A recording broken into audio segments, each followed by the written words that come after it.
கோவையில் 2015ஆம் ஆண்டு இறைச்சி கடைக்காரர்கள் இடையே ஏற்பட்ட தகராறில் இறைச்சி கடை உரிமையாளர் மொய்தீன் பாஷா, அவரது நண்பர் ஹபீப் முகமது ஆகியோர் கொலை செய்யப்பட்டனர்.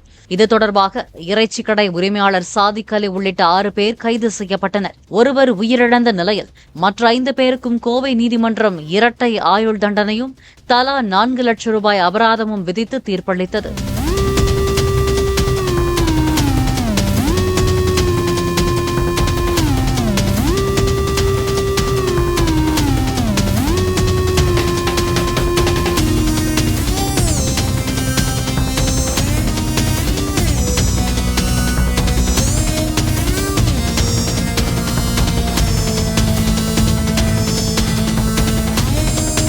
பிளே ஸ்டோர் மற்றும் ஆப் ஸ்டோரில் இருந்து பாலிமர் செயலியை QR கோடு மூலம் பதிவிறக்கம் செய்யுங்கள்.